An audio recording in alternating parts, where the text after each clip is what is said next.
No The problem. guy that wrote the game. Yeah, it took me a second. I'm like, say,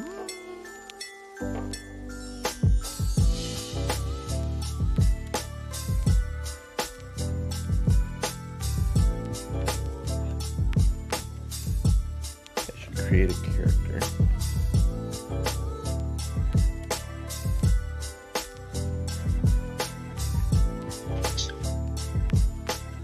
all right, I'm asking to join. Oh, shit. Yep. Sorry. Admit. Yay. Rat. Furt bottom. Furt bottom? Really? You went with that? Uh-huh. Great. Jeff told me I had to. Oh, well, that's fair, I suppose. For reasons, I guess. Yeah. Tying in the lore. For reasons and stuff.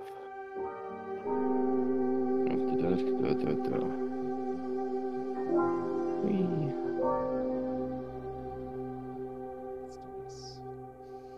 This is some scintillating podcasting.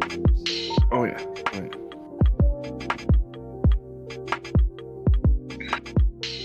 Jeff, I said I'm nervous. I told Tom I'm nervous because it's a brand new system. And I don't know that I know Music everything. down, put my mic Although it's up to very my simple. face, podcast like a normal person. Yeah, exactly right. Tip that way a little bit. That'll help.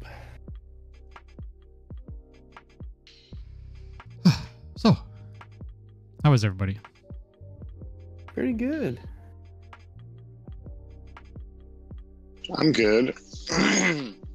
Yeah, same thing I was thinking this morning, that I, essentially created a descendant. And I don't know if we're going to die today. I would hate to kill that lore. It's possible. Like, you only have 3 HP. Uh-huh. Unless you're Brute. A brute? I was going to say a Brute rager. gets 5, yeah. But they also get to choose to, what was it? They can spend an extra strike to, like, they can Deal an extra they use damage, their, yeah, they use their health as. Okay, choose a hero path. Alright. So. I don't know if I did all of this correctly, but I did. Yeah, I made mine right in the Google Drive so that anybody can look at my Oh, cool. sheet. Saved it out as a. Yeah. I suppose I could have done that, huh? Also, we ran out of paper here, so Yeah. it's the thing you do in a more digital age, even for a Luddite such as myself. Are you a Luddite or a Deadite? Maybe a little of both. I don't know what a Deadite is. Have you not ever watched like Army of Darkness or? Oh, it's Yeah. been, I mean, I was probably a teenager the last time I saw Army of Darkness. Oh my God, you need to watch that again. I feel like I do. I feel like it should be on the rotation. It absolutely should. That is Like- probably one of my favorite campy, quote unquote, horror. Yeah.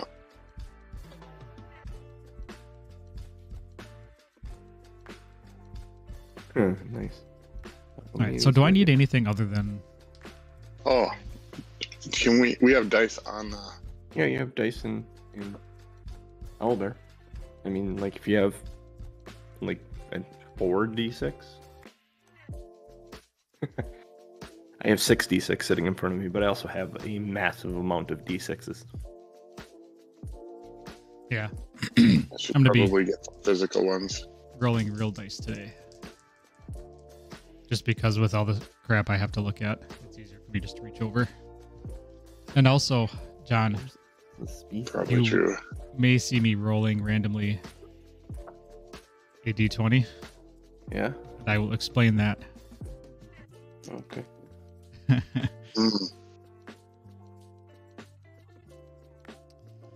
I'm gonna go grab a couple physical dice. I will be over there. Do that. So I have my hero path and I have my species. I should probably pull up the drive. I'm looking for the species in the book. I don't see the species in the book. Where is there actually? Species. You're a species. Suck my species, buddy. Are you making a character real quick? Yes, I'm making a character real quick right here now. I know he's got species listed somewhere, but I don't remember where it is. Who's he? DM Scotty, the writer of the game.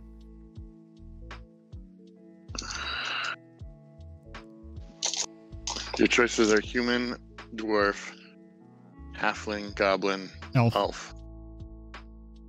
And what does that give me? Because it says it gives him bonuses. If you're a human, you get an extra inclination, and the other ones get basically, except maybe halfling gets like a dim vision, and one other ability. It's after the classes or the paths. Is it? Yeah.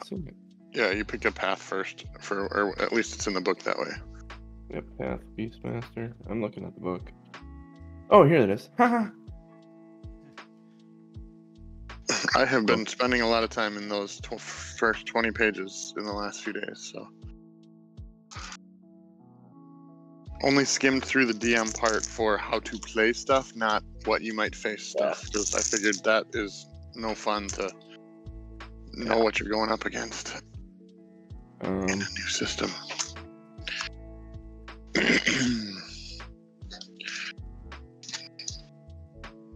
Oh, so I wasn't supposed to read all that stuff? It's fine, he'll kill you anyway. Yeah. The dice will kill you. And your choices. Your bag is really fuzzy. I know, you like that? I don't know, it feels kind of awkward.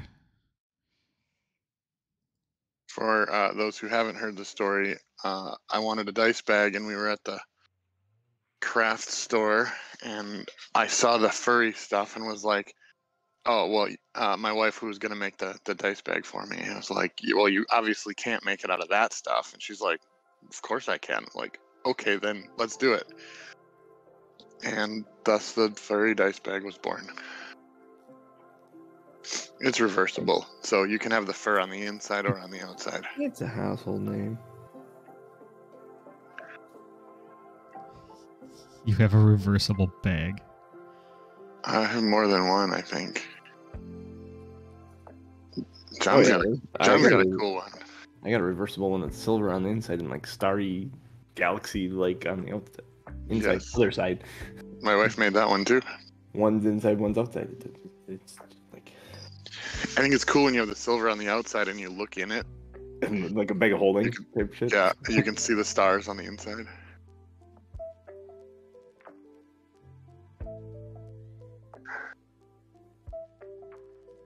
See if the roller is working. Cool.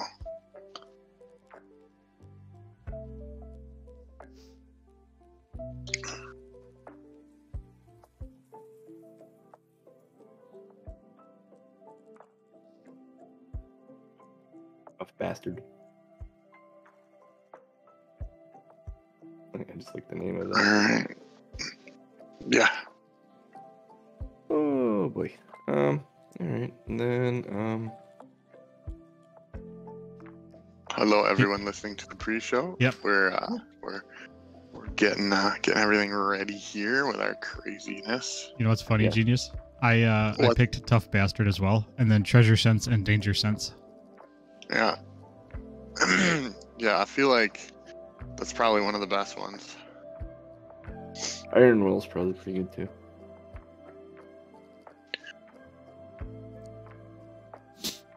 So I figured if as a delver, like I'm going with like an actual miner. Like I'm a delver. Like I love caves and shit.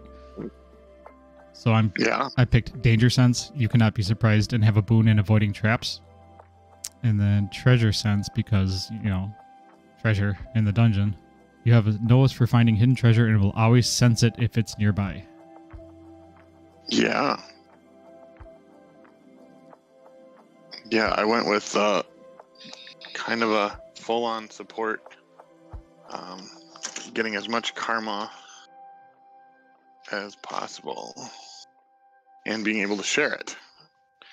So if you're doing some wicked damage and I've got tons of karma, I can help you crit out. Nice. And we start with 3 karma. Is that what it is? Start with 3 karma. Yep. And 1 hero die. Mm-hmm. So I have a question because I didn't really get to see much playtime. Yes. When we roll, are we allowed to know if we succeed or fail before we decide to use karma? Like if we roll a 3, you'll know your target when you roll. Okay. Most of the time. Good. Like I will tell you what your target is. Okay. Sometimes that is just there, and sometimes that's created by the dice. But Cool. yeah, knowing your target is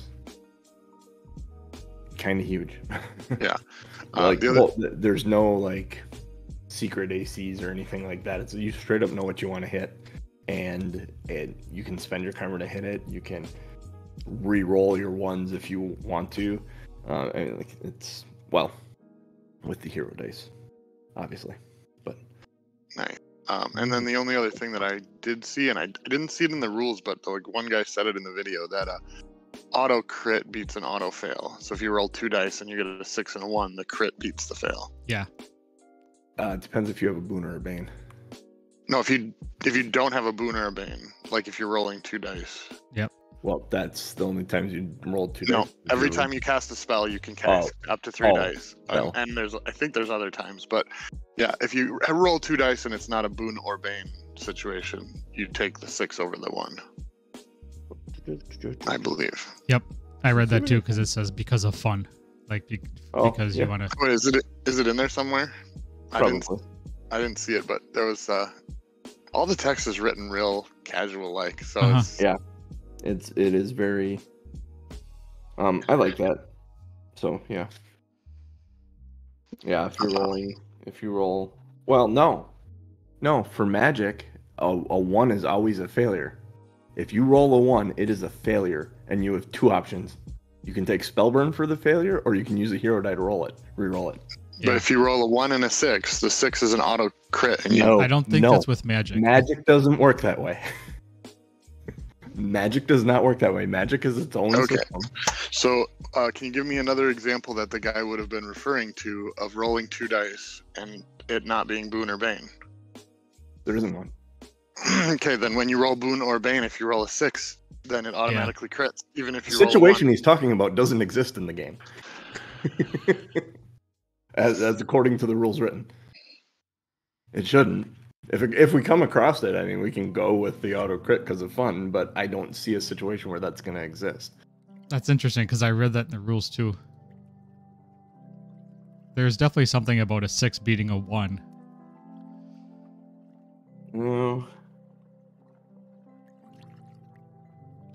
So I'm just going to start show. I'm going to bypass music. We are at Nerds One Quest. Thank you everybody for joining. Because we're like balls deep into this conversation about what we're doing today. Yeah. This is easy D6. We are doing I mean, obviously you can see that we're 2 people down.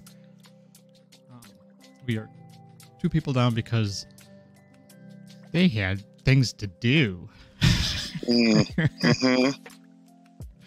Which will happen. So yeah, easy D6. John brought this to our attention. Probably a couple months. Attention by Professor Dungeon Master. I forget what his YouTube channel name is. I should look that up. Give him a shout out. It's probably at Professor Dungeon Master. No, it's the Dungeon Craft. DM Craft, I think. DM Craft. One of them is DM Scotty, who is the writer of the game, and the other one is Professor Dungeon Master. Old school role-playing people that have distilled their gaming tables down to the fun Dementals.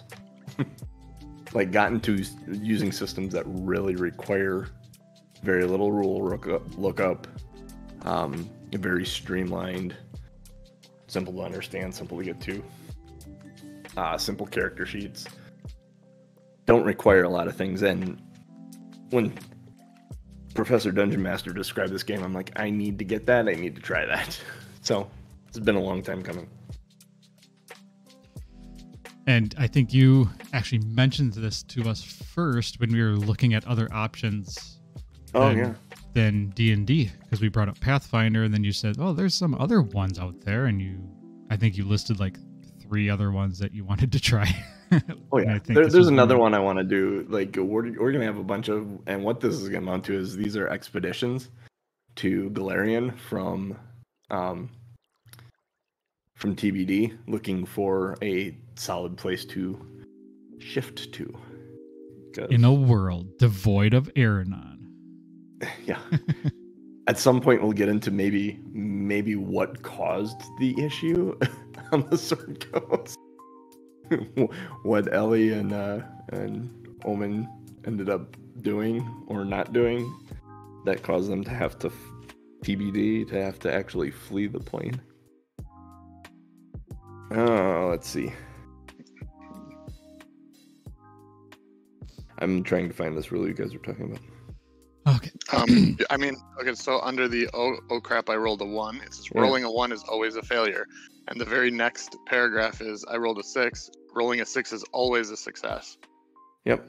So, and then in the video and somewhere where in the text, I don't know where Tom found it, but I did not see it. It says a 6 beats a 1. And that's the guy in the video also said that. See, I don't know where you'd have a situation where you'd have. And when you roll, and when you have a boon or a bane. And you roll magic, you roll 3 dice, and a 6 beats a 1. Magic system is different. It doesn't. You can't use karma on a magic roll, but if you roll a 6, it beats a 1. There's nothing in there that says it doesn't. If you can find it, show me. Well, I will find where's the magic, because I was looking at this and there's the one thing. Where is magic? Magic starts, I think, on page 14. All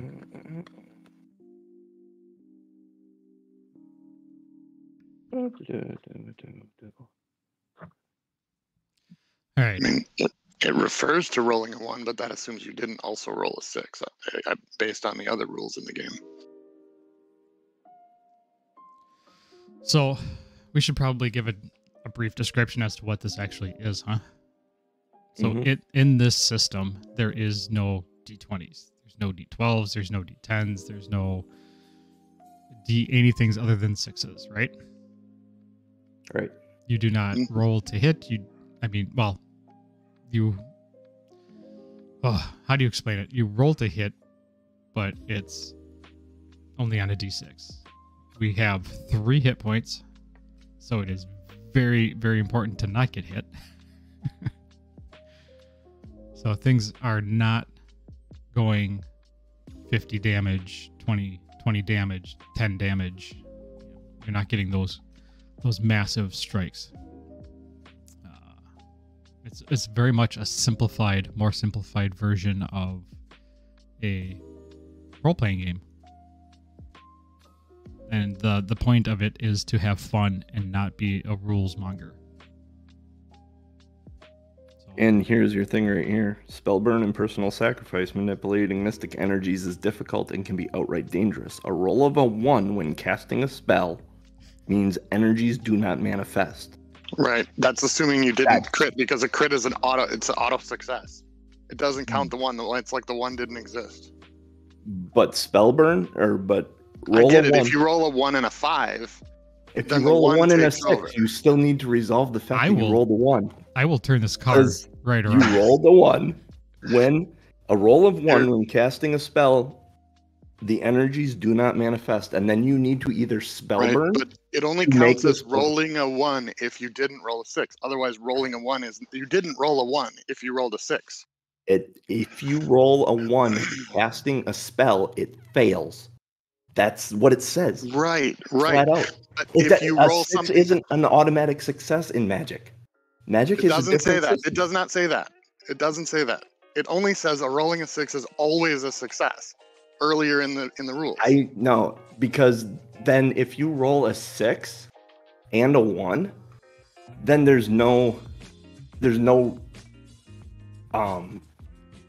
danger in throwing the power level up to whatever. There's a consequence to using more magical power, and it is that you can roll more 1s. And you either have to spellburn or hero die to make it go through. Okay. If you roll a 6 and a 1, you've rolled a 1 on casting magic. It does not manifest. It says nothing about a 6 offsetting that in the magic rules. It says nothing saying that the magic rules follow a different rule, though. Then a 6 is always a success. Magic and miracles are unlike other actions. Page 14, top of the page. Rules for spellcasting and calling on miracles are detailed here. Casting magic or calling on miracles is a mini-game that has a different set of rules than any other action. Yeah, it must have been in the video that I saw, because I'm looking at the... yeah, that sounds I like rolled someone... a 1. Kick-ass, I rolled a 6, but there's nothing. That sounds like someone didn't understand the rules. Because DM Scotty has videos that go straight through his magic casting and his miracles. Because if the chance of a 6 and the chance of a 1, they're equal regardless of how many dice you add to it. So there's no consequence for adding more dice. The numbers are the same. I would say that in all of DM Scotty's videos, he always goes with rule of fun is better. So I would think that he would have, in the discrepancy here, it's more fun to roll a 6 than a 1. Alquin points out that DM is always right. That too. I don't think that's in the rules. So. I didn't see that in the rules for this game. That's a D&D rule. That's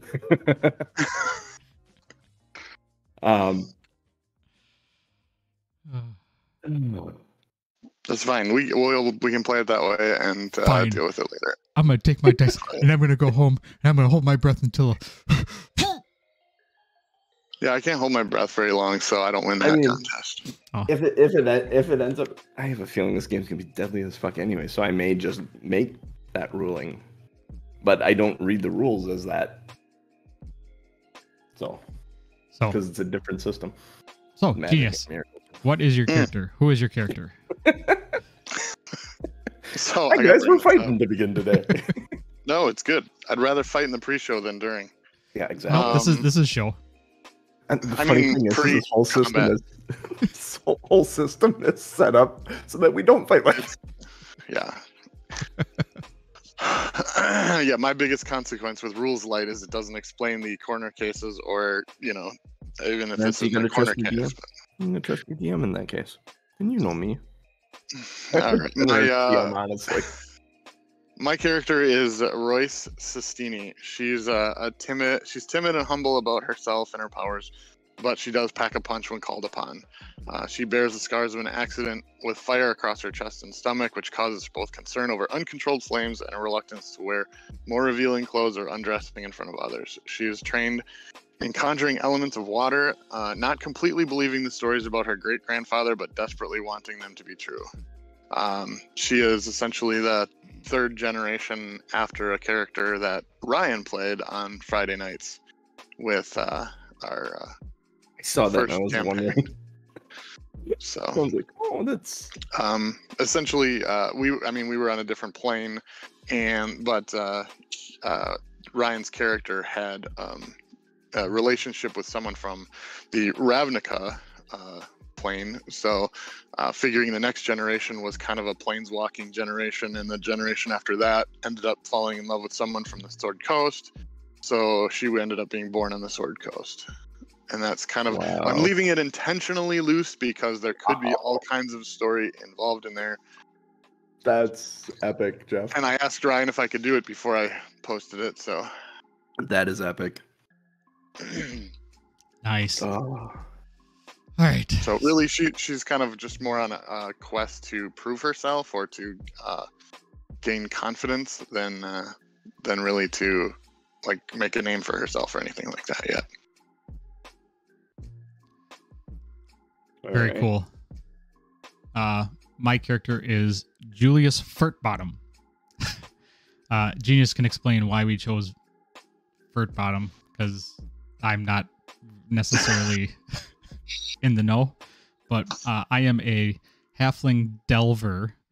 I'm about a little under 3 feet, so like 2'10", about 40 pounds, and I look like a dirty miner. Like, I have a miner helmet with a pickaxe, and I love adventuring from a small town, and just like adventure is my number one goal. Adventure, gold, treasures, having fun, very curious, always looking for new adventures, doesn't like to sit still, always asking questions, just very curious. Yeah. No scary backstory, good family, comes from a long line of delvers, like father was a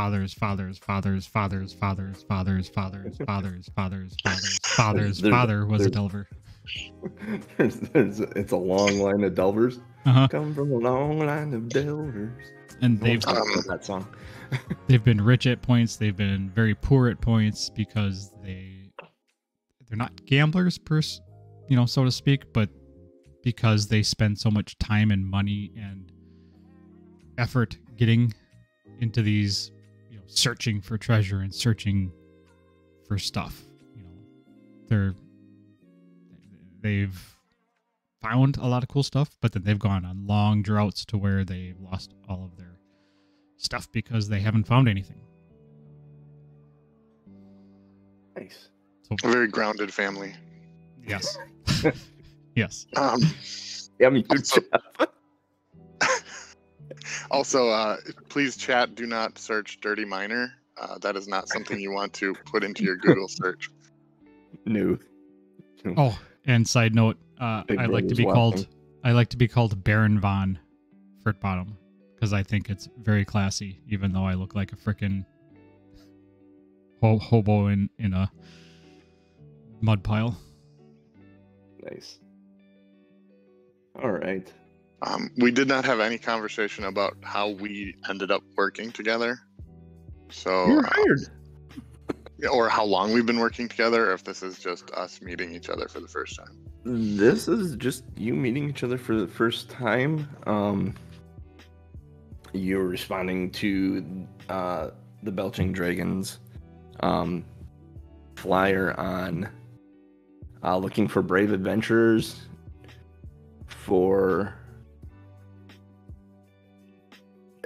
basically the whole flyer made it seem like this could be a one-way trip. It's kind of like Armageddon. Looking for the people that are willing to go for whatever reason. Now, whatever reason your characters chose to be willing to go, whether it's Royce, you heard that it's possibly plane shifting related, and whether that's family, like your family history stuff, doing that.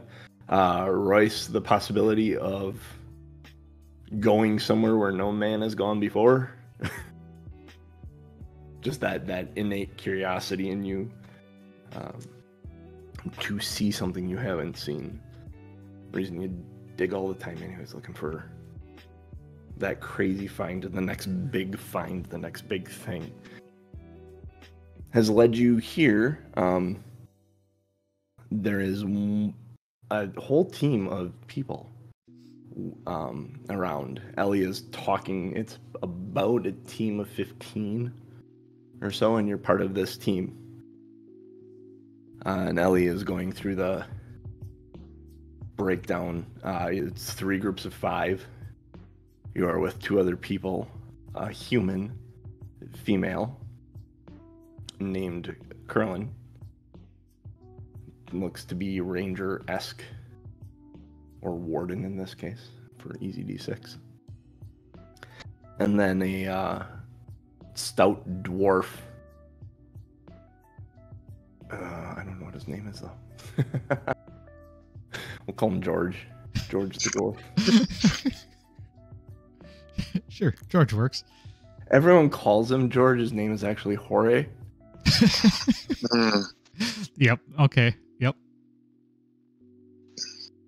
So it's George with a J. Got it. Yeah, exactly. George with a J. Everyone calls him George. He's succumbed to just being called George, although he speaks with like a Latin accent. Stout dwarf, dark hair, dark skin complected, heavy armor, carries a shield with him. He's also got a pack on his back, and you can see various things hanging from it, torches and this little pot of something hanging off the side. And he's got a knife on his hip and a sword, a short sword in his hand. His shield, he holds it. When he holds it, he's holding it. When he's not holding it, it hangs from the side of his backpack. There is also a gnome in like wizard robes, like conjurer robes, in your group of 5. Krillin seems to be the leader of this group, and Ellie's sending you guys through a portal one at a time in the back of the Belching Dragon. For you guys walking, it's the first time you've seen it. And Krillin just says to you guys, are you ready to go? This is your moment to bail if you want to bail. Oh, no. No. I want to go. Bail. Let's go. We both bail. What are we going to do today for our show? Yeah. All right, let's talk about this 1 versus 6 again. We have fun on the sword coast. Yeah, I think Royce probably doesn't think about it too much. If she thinks about it too much, she might back out. So she's just gonna walk. Just steps forward into the circle. Yeah. And Carolyn just kind of looks at her and nods as she steps past her. You put Furt Bottom. What's your first name? Julius. Julius. Call him. I'm gonna call him Baron the whole time. Baron. Yeah. All right, Baron. Baron von Furt Bottom. Baron and Royce. All right. Yeah, so Julius Baron would be like, if they're in line, since I'm so short, I would be like jumping around, like peering around everybody, like, come on, what's the hold up? Like, let's get this shit rolling. Or he's just like, that's my ox. Let's go in the circle. And there's y'all get inside the circle, and there's a mage there in dark robes that is casting an incantation, and you feel like your belly button pulled from the inside of your stomach, and almost like you're being turned inside out, and the world goes hyperspace light around you for a few minutes. That tickles. And then the first thing you notice is thunder. There is a bolt whip crack of lightning, and a loud bit of thunder rolls. All right, Gulf Brooks. On an island.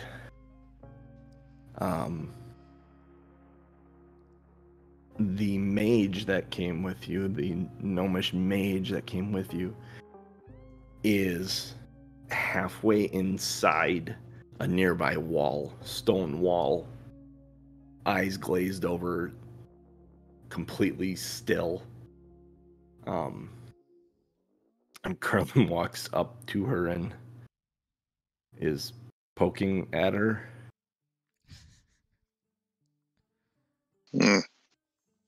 All right, there's 4 of us now.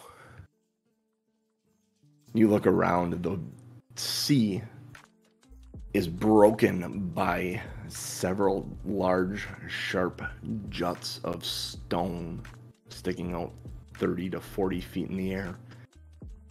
It is roiling and spinning around as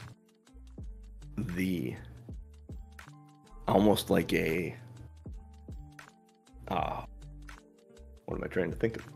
Like water going down your Like a whirlpool, tornado. Yeah, thank you, hurricane. whirlpool. Whirlpool, thank you. Why did you think a whirlpool was beyond me? Rolling past the one edge of the rock formation you're standing on, and you're estimating this whole thing maybe 400 to 500 yards wide, as many of these are, just kind of sitting here in this whirlpool, and they form a general circle, and this whirlpool is just spinning around in the middle of that general circle, and it's lesser on the outside, but the rain is pelting your face. Occasional flashes of lightning reveal rough waters. You can see parts of ships broken on some of these islands and stacked up on some of them. There is a path that winds off to the right, kind of in between two rocks. There's it starts off in maybe a 3 or 4 foot wall on the right hand side, and kind of gets up higher and ends up being thicker as a path was carved into the stone in that direction.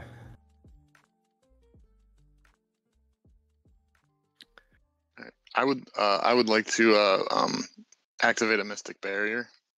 It's the first ability that Conjurer has. I can shield myself with magic until it absorbs a hit or I fall unconscious. Okay. So I will, using the elemental power of the water, I will grab the rain and start having it spin around me in a sphere, like a bubble of protection. Okay. So roll a d6 to cast your magic. This isn't a spell. It isn't a spell? No, it's just as an action you can shield yourself. Oh, hell. Okay, cool. I mean, I don't know that there's any succeed or fail on that one. And it doesn't have it, and that was the funny thing, is you said it right in the thing, it doesn't have a duration, so you just have it up all the time. Yeah. Just in combat, it costs you an action. Okay, cool. So it absorbs the strike if you take one, and then it's gone. And then it's gone, yeah. All right, perfect. So you put this up as you start walking in on the island. Curlin looks at Jorge and says, Jorge, do you want to take a last look at her? I don't know that there's anything we can do there. And he walks over and he pulls his knife out, and right where her arm is in the stone, he starts cutting a little bit into her flesh and peels back in. You see that there is stone there where he peels away, the stone keeps going. So there's only half of her there, but it's being held up by the stone. Ooh, what's that? I'm just sitting there peering over the knife. That's Why'd you do that? What's going on? I wanted to see if she's inside the stone. Look. And he does this, and you see some blood. As fast as the blood is pouring out, there's rain beating on it, and you clearly see the stone with a little bit of flesh, and you can see some muscle fiber there, also hanging out of the stone. Oh, that's really gross. We could get her down, but it would be a mess. I'm gonna lift my finger and kind of poke at it. Where you poke at the stone where that fiber was, it kind of crumbles a little bit away and falls to the ground. That's so cool. Yeah. She's one with the stone now. I've heard of monks that do this. Not like this though. I would have known that she probably had some scrolls or some other magical stuff. Is it likely that that's inside the stone? Yes, that would have been in her backpack. Yeah, not gonna dig for it, even with a delver. Even with a delver. Heading, Curlin looks and says, "All right, well, we have 4 now, so I'll take the lead." Yes. Can I help? If you want to lead, yes, you can lead. And I'll just walk. I'll be walking right next to them, almost like I'm a dog walks right next to their owner. Okay. Are like shoulder to leg. Shoulder to leg. Okay. Okay. What race are you again? I'm a halfling. Speechless. Okay. Perfect. I'm a halfling. Perfect. Sure. As you're walking along,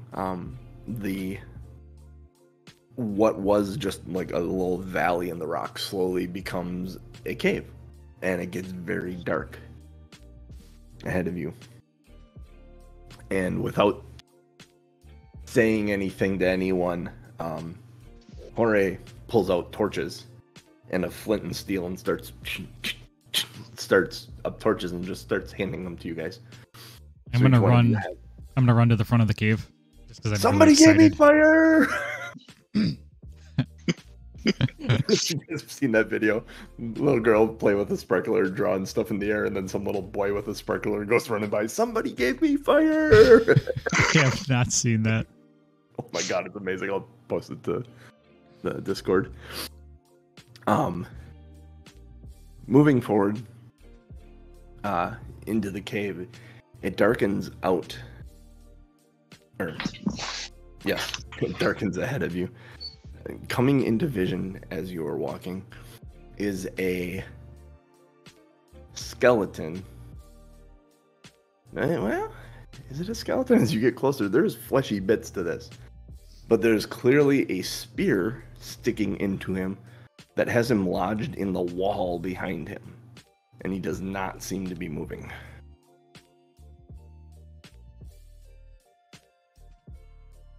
I'm gonna go poke him. Where you poke him, it kind of shimmies a little bit, and there's like a rattle of bones. Sounds like a rattle.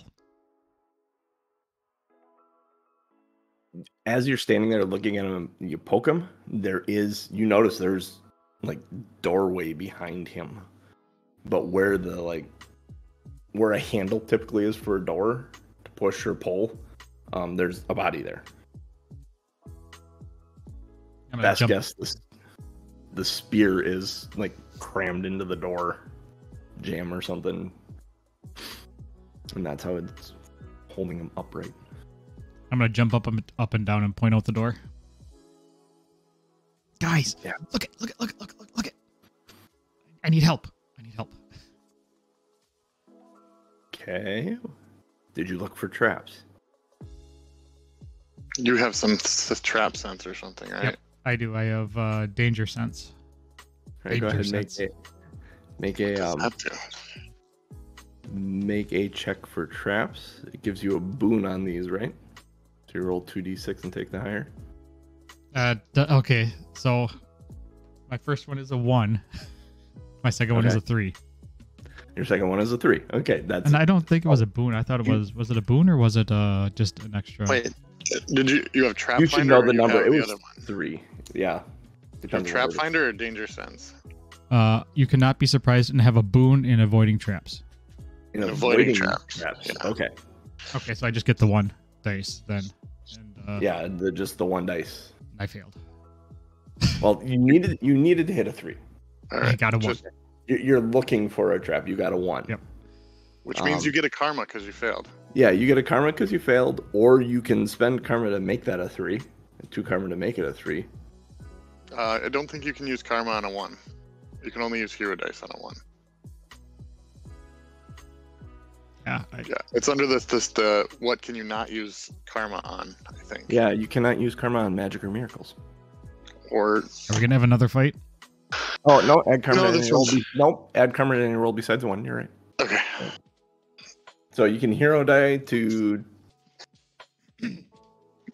No, I think he wants to find out what happens when there's a trap. I'm pretty sure that was his. Yeah, He wants to use his danger sense. Yeah. All right. All right. You said there's no traps then? No traps. It's fine, guys. All right. The trap was over his head. Curlin walks up and she grabs that spear. And she pulls on it. And it doesn't come right away.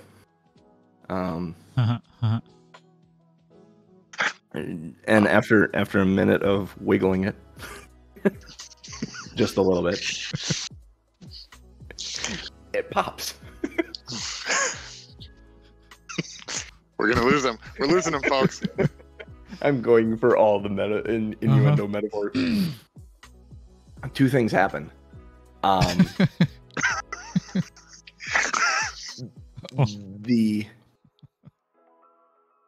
The skeleton zombie thing, its eyes glow blue in the moment that the spear is released from its ribcage. The second thing that happens is a bunch of rocks from above fall, and I need a miraculous save from Baron and from Curlin. And from Curlin, yes. Okay, so does this count as his danger sense having a boon in avoiding a trap? Yes, this counts as a boon in avoiding a trap. You need a 4 to get away from this. 4. 3 and a 4. 3 and a 4? Excellent. So you jump out of the way, and Curlin jumps back as these rocks come crashing down from above, and the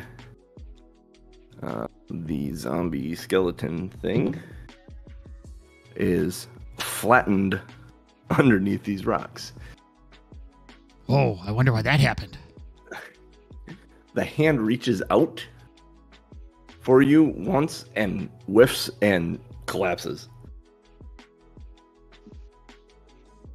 to the ground. You see a door in front. It seems to be loose around its moorings. It's pushed in a little bit from the rocks.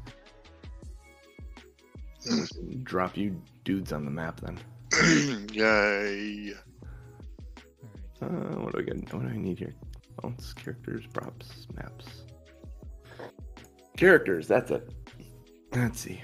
Where it is.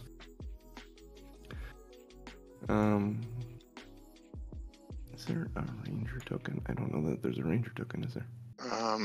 There should be. They're not in order. They're in a weird order. So ranger might be one of the first ones. I think there's a bow or a crossbow or something, maybe. Yeah, I'm looking for it. I'm not seeing it. I see the druid one. It scrolls side to side. I just put it on. Look at that. There's one. Thank you. So you guys are over here. Let's see. I need my hand tool. Select it. Need your hand tool. Yeah. Actually, let's put you right here because the trap fell where you can see. These 2 white lines down here are the door. So. I don't know what I should be. I'm gonna be the. What are you, a delver? Yeah. What? I'm gonna be that gear-looking thing, the artificer. Yeah, that makes sense. Oh, we're down there. Okay. Yep. And the other guy's, I'm assuming, a warrior? He's a warrior. You can put a shield or something. No, because he has a shield. There's a barbarian. Okay. There's a shield icon token thing. Okay, why is your name on top and Because the name on top is because he's controlling it, not okay. As soon as he clicks off. Got it. Got it. I can change names if you want to go story. Okay. Did you get a token out there for Jorge? That's what we need. So that door is sitting just in front of you, and darkness beyond. And there's a pile of rocks to climb over to get into the door.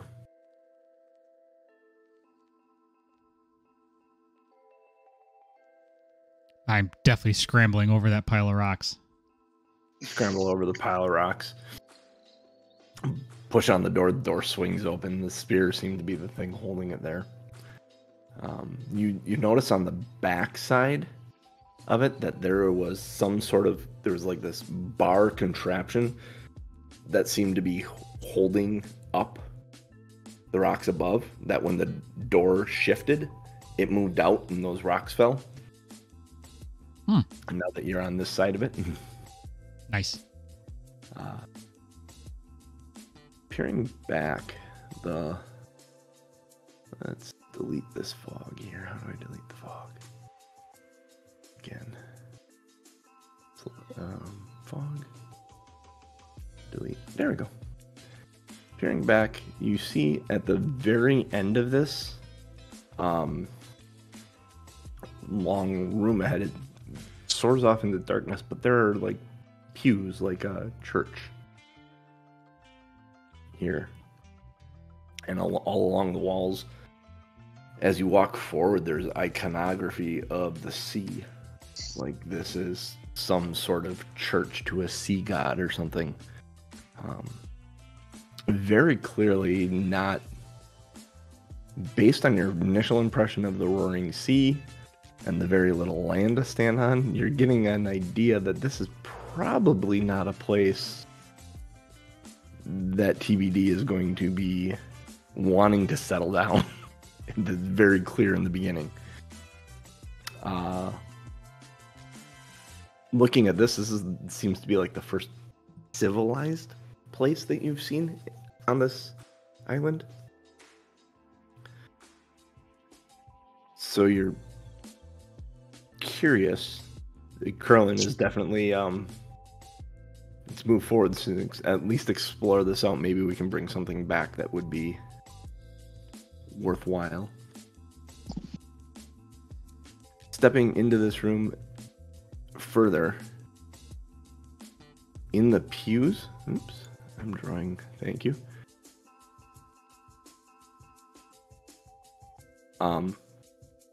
In some of the pews near the front, as your torches reach them, there are skeletons sitting there. With one's got a tricorn hat on, and one's got a bandana wrapped around the skull, and they're sitting there kind of sloppily, half-assed off to the side. They don't move as you approach. That's good spaces for them. Actually, let's move just a little bit because there's an altar up there too. Yeah, I would definitely I'd be a little leery, but I'm very curious. So I'm going to go up to the one on the left, or I'm going to approach the one on the left. Okay. Do you do anything to it? Yeah, I'm going to poke him. You going to poke him? I have my pickaxe out, and I'm just going to kind of, with the pointy part of the pickaxe, I'm going to poke him on the top of the head, kind of like tink, tink, tink, tink. This one's got the tricorn hat on, so you kind of poke at it, and it's solid underneath that hat. And it shifts forward and kind of moves and stands up and turns and looks at you. And reaches and draws a sword out. So, we are entering combat. Who would you like to go first? Question. The players go first, and then the enemies go. And then you guys get to choose what order you go in. I vote for Jorge. Yeah, I'm down with Jorge. I'm down Jorge. with the George with the J. George with the J. You down with George with J? Yeah, you know. Yeah, May. you know me. You're gonna say May. Gonna rhyme. Gotta rhyme, dude. May. You are white. Yes, I am. Bunch of white boys rapping on a D&D podcast. It doesn't get whiter than that. I don't know that it does. All right, so Jorge can move 30 feet. He gets a move action of 30 feet, a action, and a free action. His free action is going to ready his weapons. See, shield, sword. And then he is going to, where is he? 5, 10, 15, 20, 25, 30. He's going to get there, and he is going to strike at the skeleton. Oh, I need to forget what their 2-hit is. I believe it's a 3. What page are they on? 60. 59. 59. So yeah. All right, cool. Yeah, it's a 2-hit of 3. So he strikes. Yeah, he's just straight striking. And it's a 6. So that is a crit. So what happens when you roll a crit is you get to roll it again and possibly deal another strike of damage. And that's a 6. You keep going. So one of the rules to this game is you keep rolling 6s until you can no longer roll 6s, correct?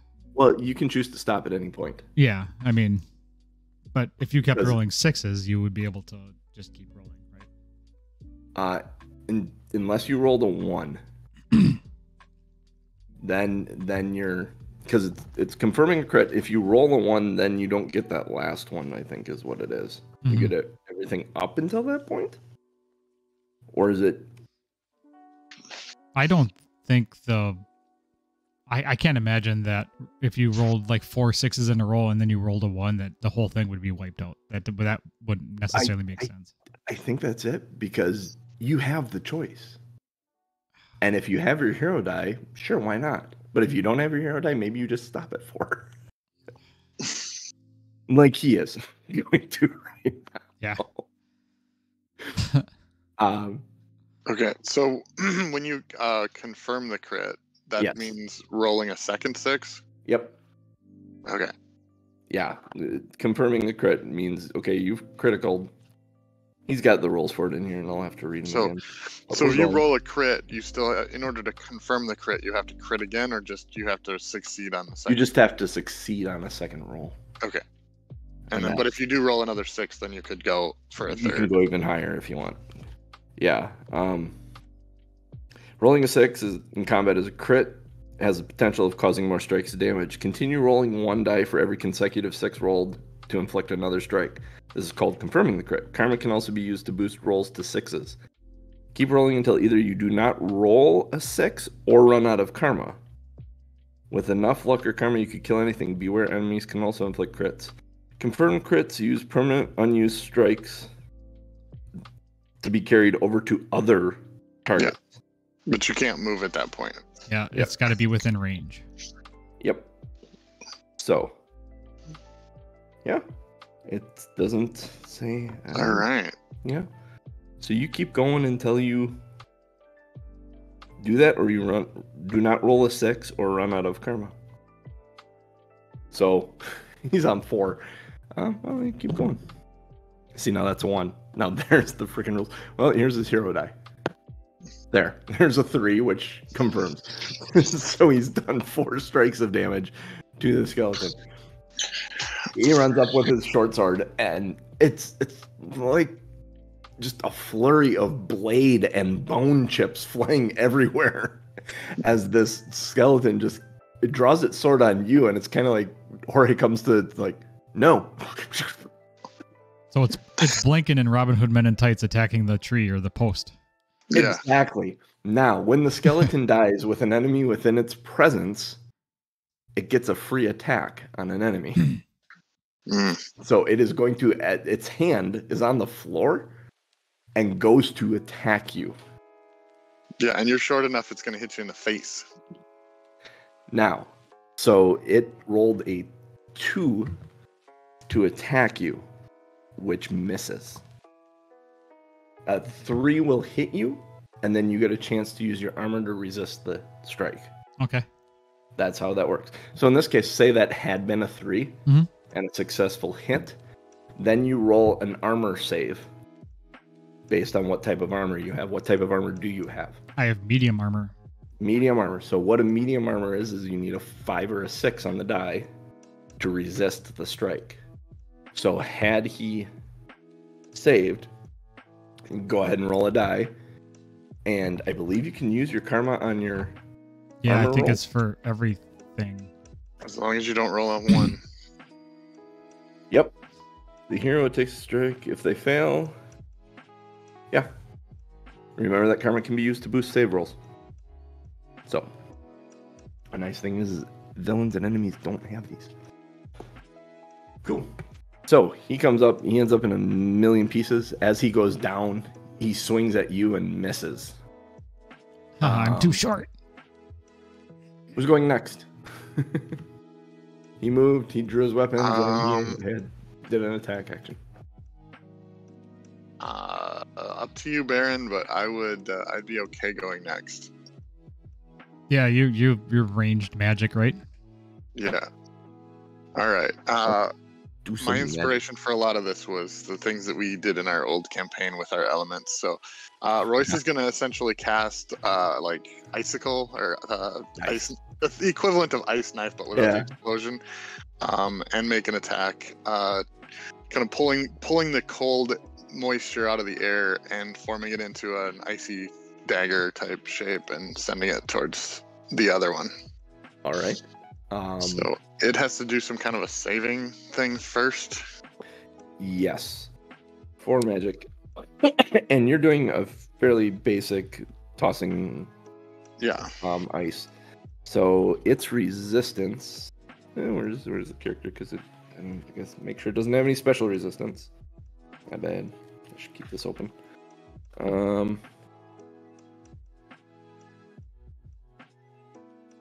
It does, but this is not one of them. Okay, so you're sending this ice at it, so its resistance should be 1 die. Yeah, 1d6. 3 is your number. You got to hit. So you get to choose your power level now. All right. Let's go with 2. Okay, and so I'm gonna attempt to roll on the dice roller in the Owlbear Rodeo. So here they come. It's a 1 and a 3. A 1 and a 3. Now, because there is a 1 there. I am going to accept the failure because one of my chosen attributes, or whatever they're called, is victory and failure. You get extra karma when you fail? I get 2 karma every time I fail. Oh, hell. Victory and failure, you gain 2 karma for every failed roll. So I will take the 2 karma. Nice. And be happy with having now 5 karma in my pool. Karma. Now, at any point when you have 5 karma, if you would like to switch them for a hero die, you can. Yeah, because I also have inspiring, meaning I can give them. I think I'll just sit here on the 5 for now. And you have a hero die right now, so I have a hero die. Correct. Like the rules for it seem like at any point you can just change your karma in for a hero die. So when you need it, why would you? Yeah. So especially if you can dole it out. Yeah. All right. Cool. Baron, do you want to go or do you want Curlin to go? I'll go next. Okay. Unless we have a different idea, but I would be. The other one hasn't done anything yet, right? Like it's still sitting there. It stood up. When the one stood up, they both stood up. But it's like looking around. I'm like, what the hell's going on? Definitely does not look like a friend. Yep. I'm gonna run over to this one and swing pickaxe overhead, like you're throwing an axe. And so you barely hit him at the kneecap. Yep. Pretty much. Go around and you attack him. Okay, to hit him is a 3. 5. So you rolled a 5? Nice. Okay. Excellent. You hit him for 1 strike. He falls, and as he falls, because he fell apart and falls, he gets a strike, or 1 attempt to strike you. Nice. Which is a 3, which will hit. So you have armor resistance. Hey, come on, baby. Is it a 1? A 1. You want to use turn to I would like to use my hero dice, please. Okay, yeah, use your hero die. It's just basically a reroll, right? Yep. Yeah. 3. All right. You need a 5. So you can use 5. You can use your karma. You can spend 2 karma and ignore the strike, or you can take the strike. If you take the strike, you end up getting a karma point. Mm-hmm. Yeah, I'm gonna take the strike. So you're gonna take the strike and go down to 2 strikes. Remember, 3 strikes, you're out. Which I figured is why he probably calls them strikes. That makes sense. Oh yeah, that would make sense. Dun, dun, dun, I dun. don't know what game that brute is playing, but everybody else is playing baseball. Yes. Playing cricket or something. I don't know. What are the rules to cricket? Yeah, Nobody knows the rules to cricket. Nobody knows the ruls to cricket. Now we're going to get hate in the chat. Yeah, exactly right. No, because nobody knows what cricket I think is. Alquin watches cricket. I think we're safe. Unless we have like, who is it? Monkey Bananas is over in Europe somewhere. He seems like somebody that would watch cricket. He'd know cricket watching bastard. Yep. So, skeleton standing right there in front of you. Oh wait, no, Curlin goes. Curlin. So it gets to attack whether or not it dies. That wasn't the when it dies thing. Oh yeah, that was when it dies thing. Yes. Never mind. Yes, it gets to attack when it dies. That's okay. It's parts continue fighting. Free attack if destroyed near an enemy. Okay, if it's not dead, then see if Curlin kills it, in which case we just played it in the wrong order. Yes. It is dead. It is dead. It is gone. It is dead. Okay. It is dead. They have one strike. So. Okay. Jorge kind of overkilled it. Yeah, Jorge really kind of did a number on it. Yeah, we know what kind of person Jorge is now. And part of this is me wanting to be careful because there's some creatures in here that I'm like, kill someone quickly, easily. So, and I don't know if it's that easy. I'm just trying to get my head around the game, which is working. So, the skeleton's dead. There are no more threats in the room. I'm going to look through the skeleton bones for anything. There's a bandana. There is a short sword, kind of eaten up a little bit. A little like not well tended to. Anything you find is not well tended to. There's a compass on there that seems to, like, when you open it up and look at it, is going like this. Like the magnetic north is swirling like the water outside. I'm gonna take that and throw it at I'll throw it at Genius, at Royce. Like, hey, look at this. This is cool. And then I'm gonna take the bandana and kind of put it in my back pocket like a cool rock star. And then the pointy hat, I'm gonna stick over my Delver's helmet. So you have like this hard hat on with a light on it with a Nice. And the bandana out of your pocket, Baron von Springsteen. Baron von Springsteen. There's a title. We said, yeah, no shit, right? That is a title if I've heard one. As you are looking at these skeletons, Baron, you feel a breeze come from off the altar somewhere. Yeah, I was gonna say I would be searching the room starting from the back end. Starting from the back end, there's a lot of pews here. The interesting thing is there's like, it looks like there were regular fights in this room, which strikes you as odd for a church. But there are nicks and stuff in all the pews, and you find actually, go ahead and make a search check, an investigation check for it. Which is a D6. I rolled a 1. You rolled a 1. Do you want to use your hero die? No, I get 2 karmas for that. Oh, excellent. Of course you don't want to roll a 1. Awesome. And I am channeling the negative. We are playing this online, but in person, I have a bunch of little glass tokens that I throw in the middle of the table as karma. And like that tactile feel of grabbing karma and stuff, and then like you'd have your hit points sitting in little red glass beads in front of you. Nice. You kind of look and go, oh crap. Kind of like playing Magic.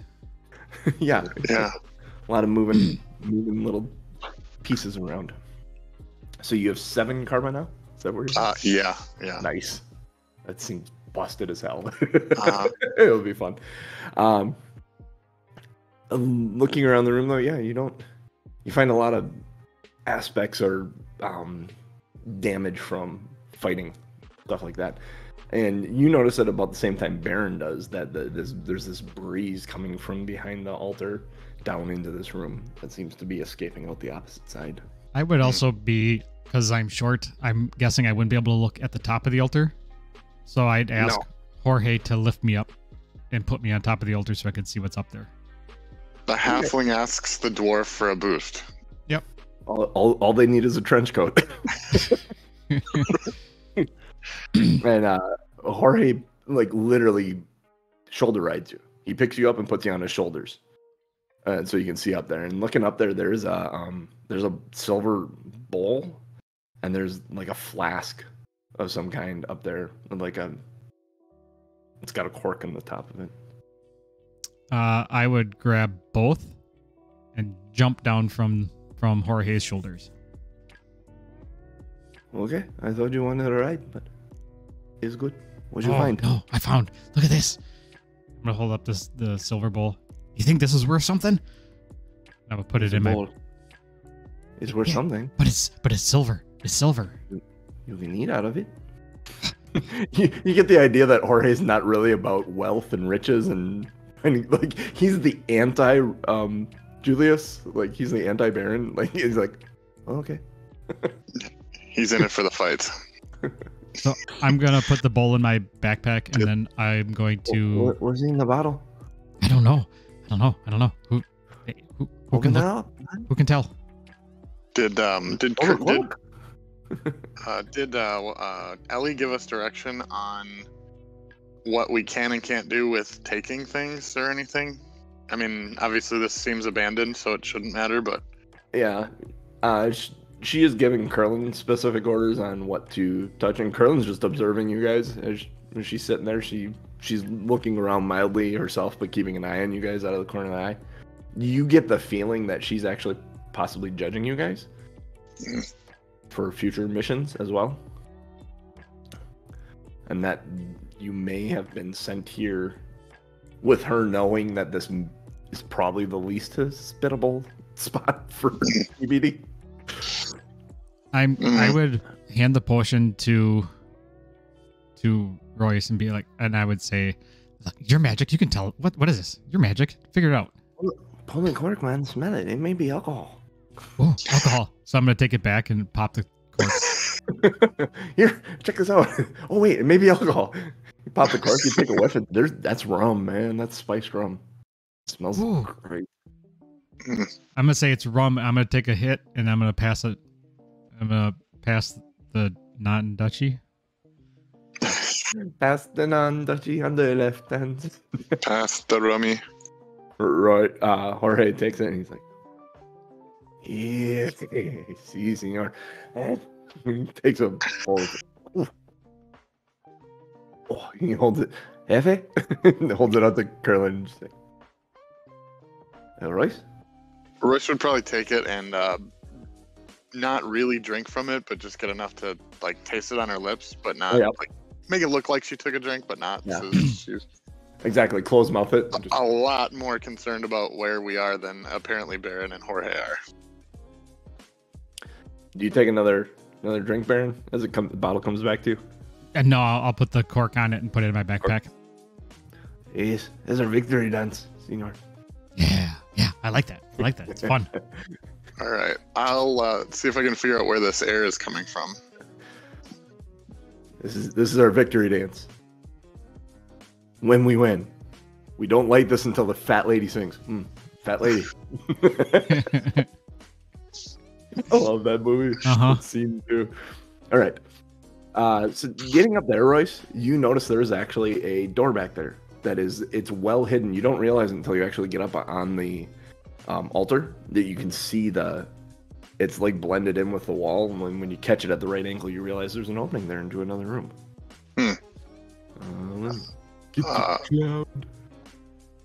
I would look for traps for sure. There is no physical door. Oh, okay. It's just an opening that leads into a back room, warehouse style room with tons of boxes and crates and other items. There is like webbing on these that is rather thicker than most spiders you're used to seeing.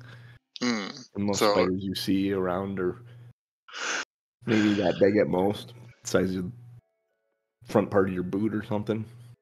You've heard of giant spiders from several people. Otherwise, is the room dusty, or does it look like it's dusty, old? But the webs look fresh-ish. Fresher than there are webs laid over the dusty boxes. like something may have taken up residence recently. All right. Yeah, I will call over the rest of the crew. All right, and they all flow in behind you.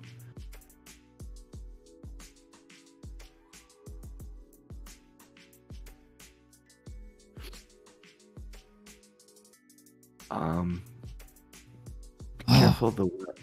Look at the Careful webs. of the web.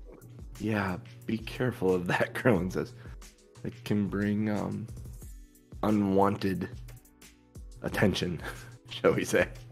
What do you mean? Like if I if I tap it, a spider's gonna come? Yeah.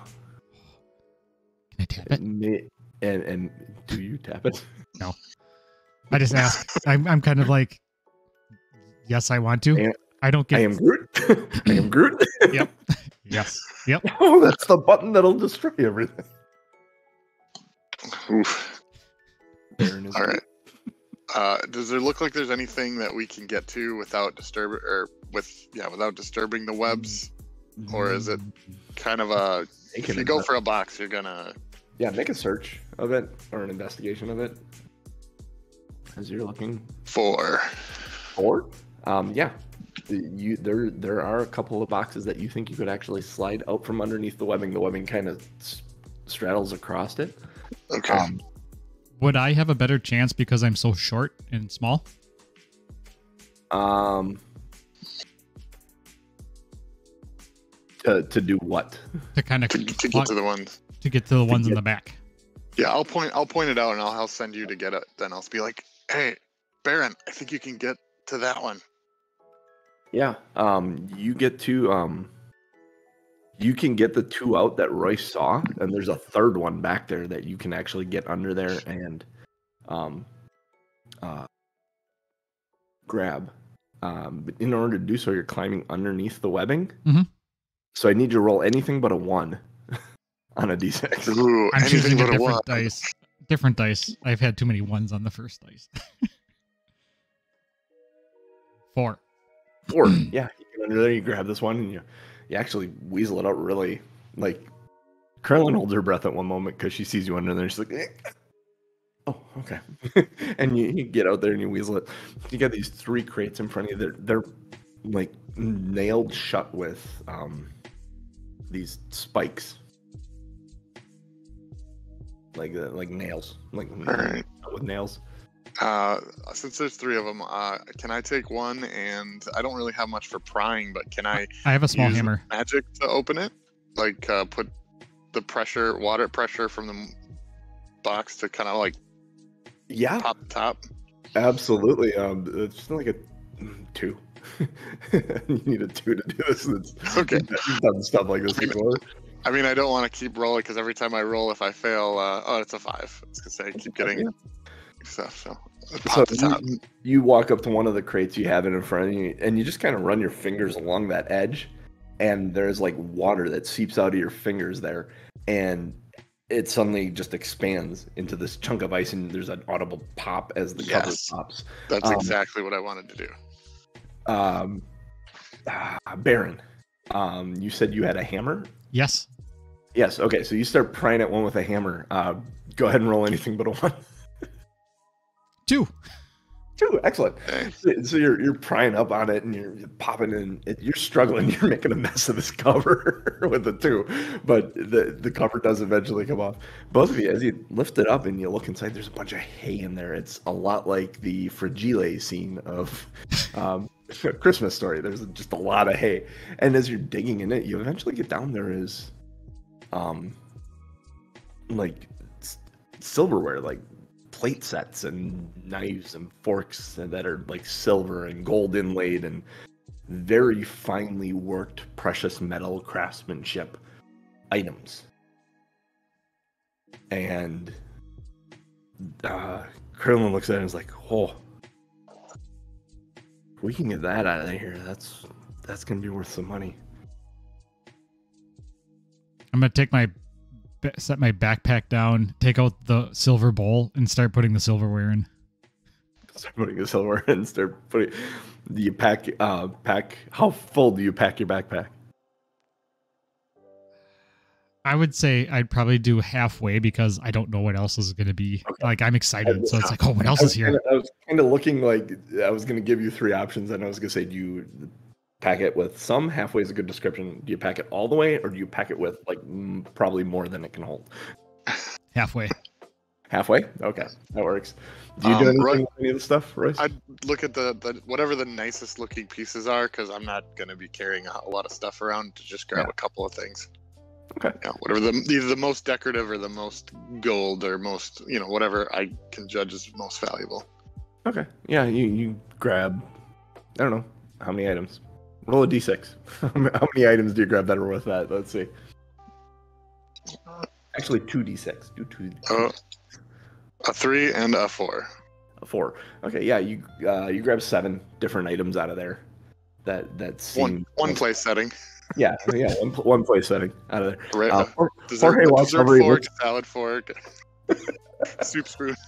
Jorge walks over to and Julius's crate and Baron's crate. Looks down in there, and he looks and he reaches into just the fluff and stuff of nowhere where you can see, and he's just feeling around for a little bit. And he pulls out a butcher's knife. Yeah. Slides that in his belt. Nice. And then just kind of looks at Curlin. Curlin's like, we can pick up stuff on the way out too. We need to. Yeah. Did we open the third crate, or it would have been the same stuff?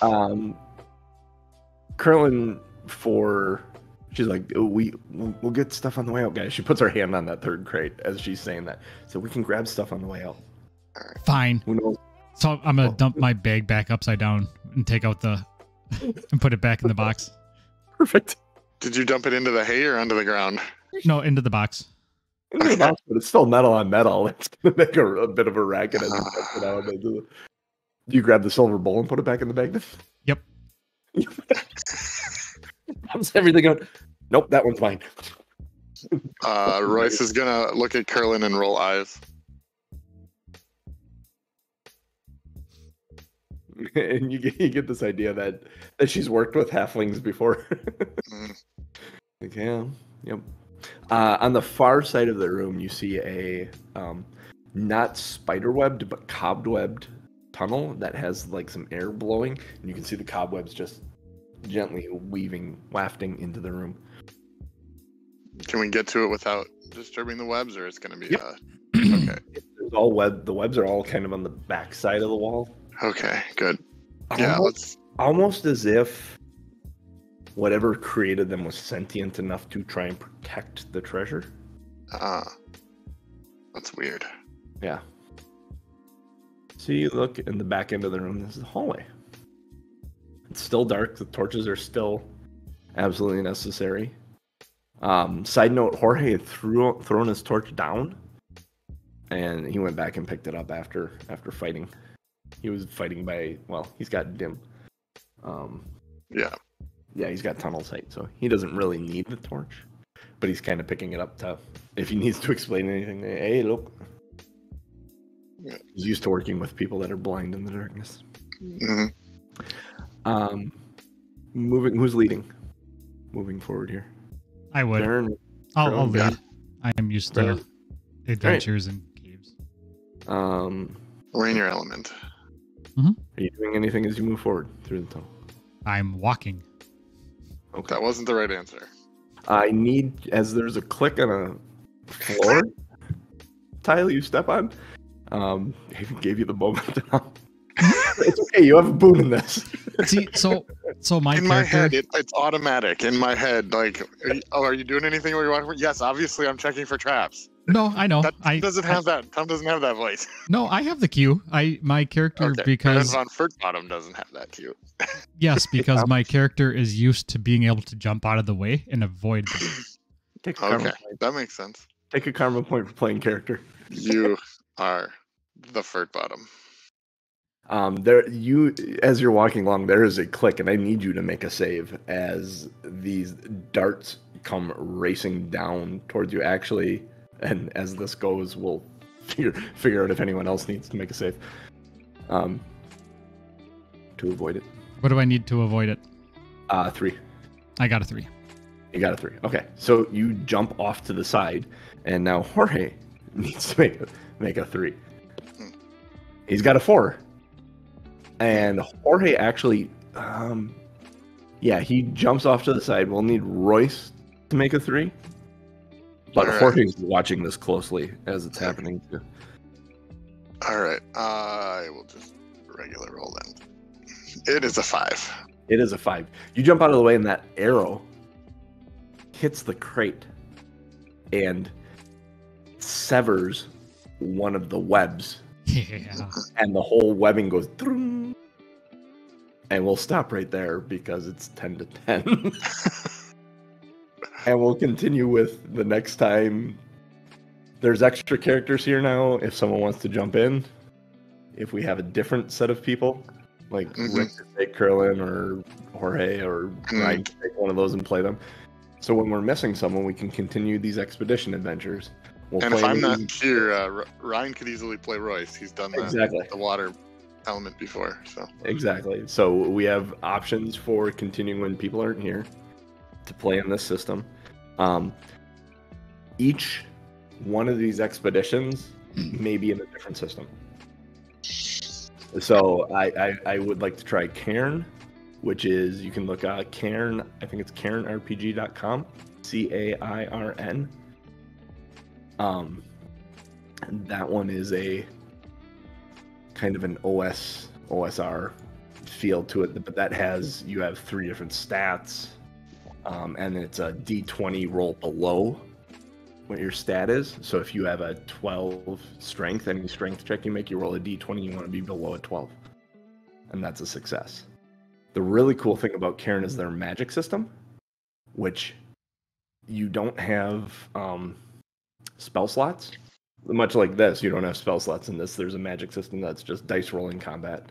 But anytime you cast a spell, you take a point of fatigue.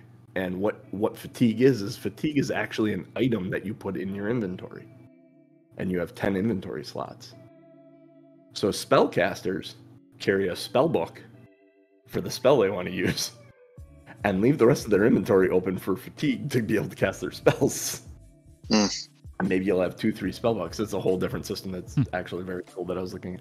But we will continue this one with Easy D6, and we'll probably do a few more Easy D6s because I like it. I mean, the fact that you sent this to us on what, like Tuesday or Wednesday, and we had fully fleshed characters with backstories and able to play without ever having known of this system means it actually is pretty easy to play. So. And there wasn't a lot of, I mean, like, we did some rules lookup and we had some rules discussion. We didn't come across the 6-in-1 discussion situation. And I'm not opposed to playing it the way you suggested, Jeff. I want to start with the way that I'm interpreting it. If it seems too harsh, then we can do that. We killed the other wizard off, or the other conjurer off, so it's just me. And to be honest, I don't know if I'd be more afraid as the DM of having me succeed or fail, because I'm up to 7 karma points already without really doing a whole lot. Honestly, I think we'll play it the way I'm interpreting it, because you have 7 karma points and a hero die yet. Yeah. So it's like you have two opportunities to get out of that. Well, and that's kind of harsh, but the system is so forgiving. Yeah. With the karma and the hero dice to do it. Yeah. And so and that's the thing. It's like, I mean, normally in D&D there's no penalty for failing on just a random check. So it's like when you say, "Oh, I'd like to search the room," and you make me roll, it's like, well, if I fail, I get 2 karma. So I'm almost like, I'm motivated to make extra rolls just because, which is really going to make it interesting later when I'm like, you rolled a 2, I'm going to add 4. Oh, you rolled another 2, I'm going to add 4. Yep. Oh, we exploded this like 5 times. Yeah, exactly. But when you start fighting stuff like, okay, so what you fought tonight had 1 strike each. Yeah. Like when you start fighting stuff where they have strike counts of 12 and 6 and 3 and 7 and they have 4 attacks. It's like, Yeah. you don't want all that karma. Yeah. Yeah, so it's, 25 strikes. That's a dragon, a great worm. But yeah, it is a cool little system that I enjoy and I wanted to get my teeth into, and I'm glad we did, and I look forward to playing more of it. Yeah, that was a lot of fun. That was legitimately a lot of fun because I feel like I don't have to worry about literally anything other than being the character. Yeah. And I think it was in one of the videos that was like, if you really don't want to have to think too much or work too hard on the rules, or if you're all drinking beer. Yes. Like, wait, we could do this while drinking. Even the DM could be drinking, I think. Oh, yeah. The problem with drinking and playing tabletop is you forget what happened. I spent most of COVID playing a Curse of Strahd thing weekly because we didn't do anything else. And we drank heavily while playing. And the first conversation when reconvening each Friday was, what happened last week? I don't remember. For those of you not from Wisconsin, welcome to the Wisconsin Primer. Mm-hmm. Voted the drunkest in 2022. Green Bay was voted the drunkest city in the United States. In 2023, it was voted the best place to live in the United States. Coincidence? And now we're getting a NFL draft. Oh boy, that's crazy. Yes, it's gonna be fun. Side note: I'm steering 100% clear of Lambeau Field on draft night. I don't have much of a choice. No, I'm kidding. I don't know. I don't know what we're doing. I'm going to park my car probably at Bay Park and then walk my ass down there. I'm going to go park at Jeff's house. I'm closer than Bay Park. Yeah, I remember going to a couple of games with you walking from your house. Yeah. Anyway, all right. Let's close this out. We are Two Nerds on Quest. We are here Sunday mornings, 8:30 a.m. Central Time. Summer is a bit sketchy. Genius is out on stuff. I'm going to be out for 2 weekends because of vacation around the 4th of July. But, we do what we can, and it doesn't cost you a damn thing, so quit complaining. Support the show. I think I'm out next week. I'll be up north, so I might be able to partially join. If everybody else is in, then I'll do what I can to join. All right, sounds good. Otherwise, we'll continue this with. Yeah, right. Support the show. Let other people know about it. Give us reviews, ratings, wherever you get your podcast from. Patreon.com/Two Nerds One Quest if you want to actually monetarily support us, or subscribe to the Twitch channel. You should follow the channel anyways to get notified when we go live. And every once in a while I do some other stuff on here as well, but mostly it's the D&D thing on Sunday mornings. Follow us wherever you can.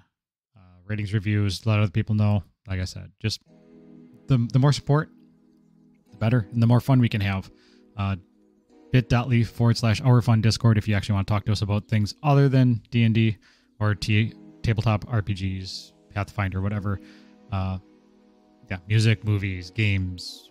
We talk about damn near everything. So, with that being said, for me, for Genius, for DMJC, and for the two, who are they again? The 2 people that aren't here this week? Oh man, I wish I could remember who they are. Dumb and Dumber. Next week. Dumb and Dumber. Rock and roll. Harry and Lloyd. Harry and Lloyd. That's right. Harry and Lloyd. Jorge and next Krillin. week.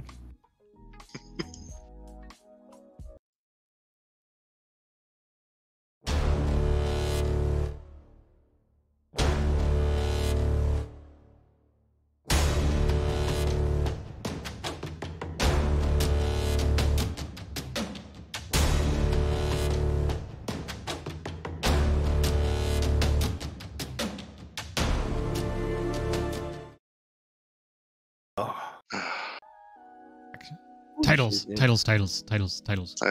If you're in chat, go to tommnorm.showbot.tv. tommnorm.showbot.tv. Balls deep in D6. I'm sorry, this is. All right, I'm going to read these out loud. We only have a couple today. Baron von Springsteen. Balls deep in D6. Fight, fight, Fight.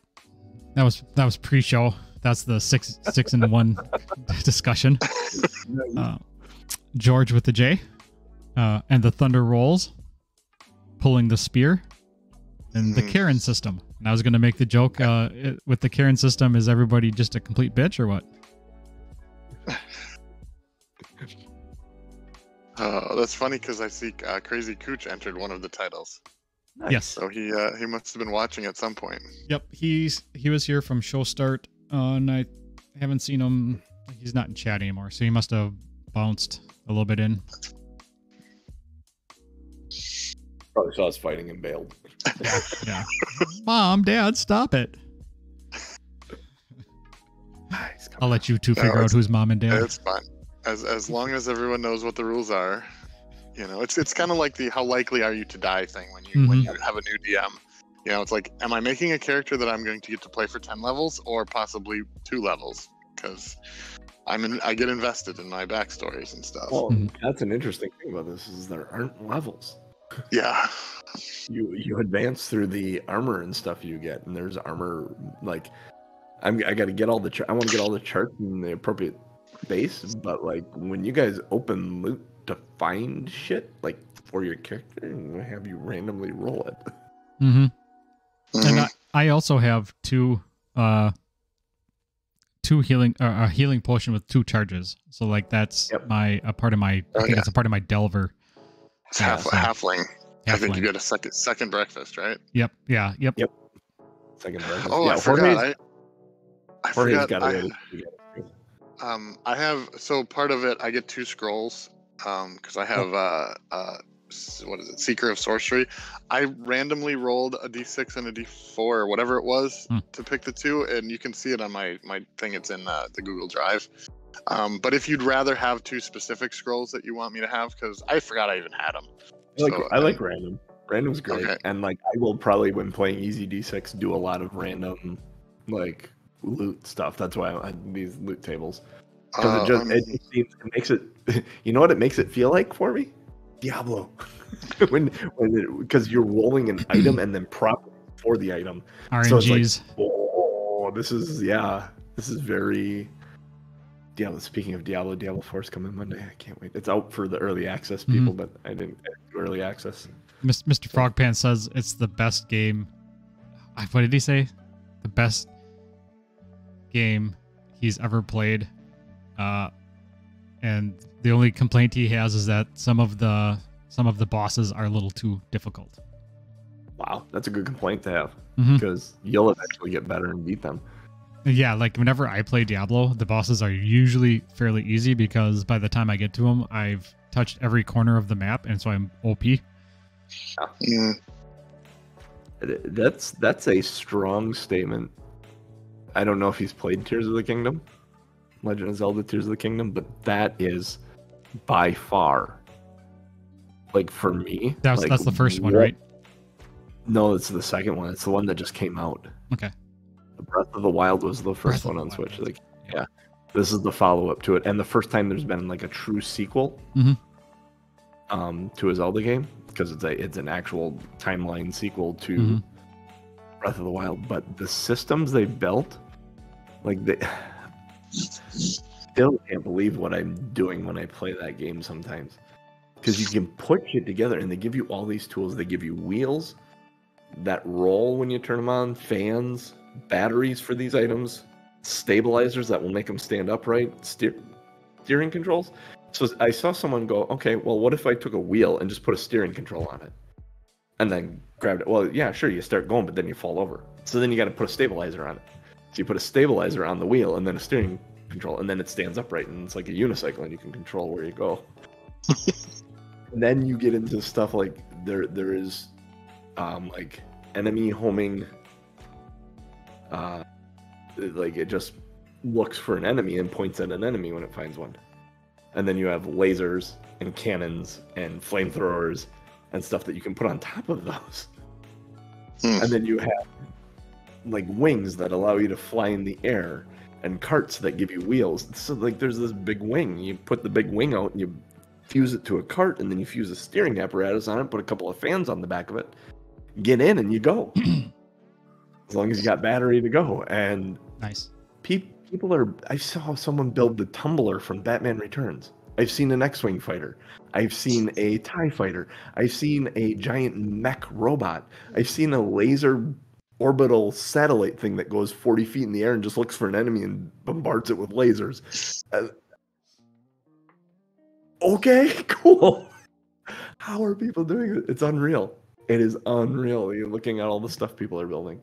And it's only the beginning. I saw someone build an actual like 1950s car that you can get inside and steer. It's like, holy hell. It's wild. It is absolutely insane. And how they got that to all work with. The only glitch that people are finding is duplication glitches. And it's a single player game, so who really cares? Apparently Nintendo does, because they keep trying to patch them out. But they fail. And then the story on top of it's fucking amazing. So, like, Jeff, you have a Switch. You need to look at that game at some point.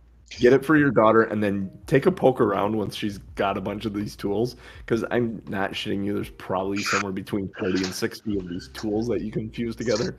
And you can build so much crazy ass shit. It's like Minecraft with a cool ass Zelda story in it. Yeah, we'd have to probably play Breath of the Wild first. It would make sense. You don't need to. You don't need to. You can. The shrines are amazing, and honestly, the value in those games, if you want to do everything, like there's 120 shrines in the first game. There's 152 shrines in the second game. There's a full-on story with 4 temples. In the first game, they're called Divine Beasts, and then there's temples in the second game, and it's a big-ass open world with hundreds of side quests and stories and things to discover and find and explore.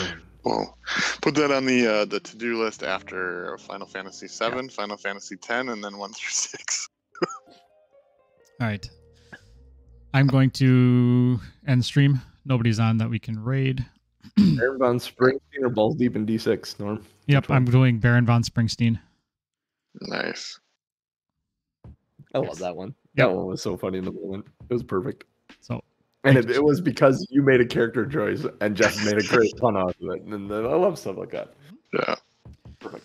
All right. Yeah, picturing the album cover. Thanks, chat. We shall catch you next week. Thanks for joining.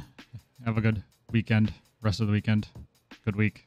Be good. Say no drugs. Unless you like drugs, then say yes to drugs.